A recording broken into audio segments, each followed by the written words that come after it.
We do lots of research projects, and we've just delivered a presentation on one of them, which is called Impact, which is looking at trying to rebuild the link between our buildings and where they've come from.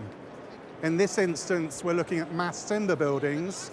We're trying to trace those mass timber buildings back to the forest of origin, and then we want to try and uncover all the information that we can about those forests, and particularly with regards to biodiversity.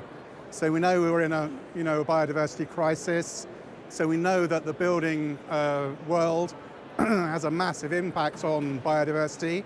So we need the built environment to encourage better and more diverse biodiversity. So to do that, we need to understand what's being measured, what is good biodiversity, what's not so good. And there is this understanding, this sort of myth, I suppose, that timber buildings come from plantation forests and there's no biodiversity. So we want to try and attack that myth and prove that myth wrong, and show that actually sustainably managed forests means good biodiverse forests, healthy forests, and therefore healthy buildings. There's no real one set of data that you can say, this forest is really healthy. So there isn't one sort of data set that tells us that. We are having to look at all sorts of different ways of measuring data. So we've been looking at something like eDNA testing.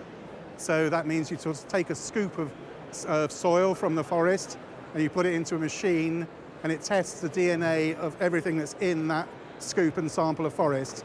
And it can tell you how many different species, the number of individuals within that species. There's a whole range of different testing methodologies, and it's a new world. It's fast evolving, it's fast changing. There's lots of AI involved in sort of sucking up all that data and feeding it back into, but then we've got to work out, how do we then convey that data to a construction professional? How does a construction professional purchase on the basis of biodiversity? So this is the point of the research project, because we don't know the answers to those questions, and that's why we're doing the research project, to try and shed some light on those issues. So we're working with the PEFC, which is a certification system for timber. So there are two very well-known systems. One is FSC, one is PEFC. PEFC is the largest certification system in the world.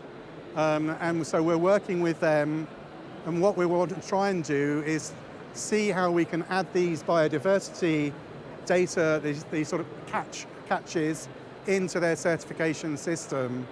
So there are different certification systems like that for timber, but there are also different certification systems for most products.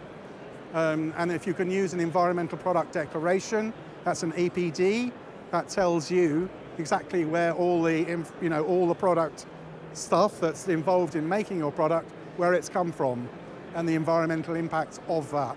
So EPD is an overarching standard. So Futurebuild is a very important day for us. It's one of those dates that goes into the calendar pretty early on. So we're media partners with Futurebuild. So we're ever so grateful because they display all of our award winners here on the other side of the materials stage. So we've got products, projects and initiatives, and they're beautifully displayed by Futurebuild over there. And we always convene talks here, and I always meet people that I haven't seen for years, and so it's a very sociable, great place to network and great place to learn new things. So many really informative talks from some very clever people. So it's a pleasure to be here, and thank you for the invitation.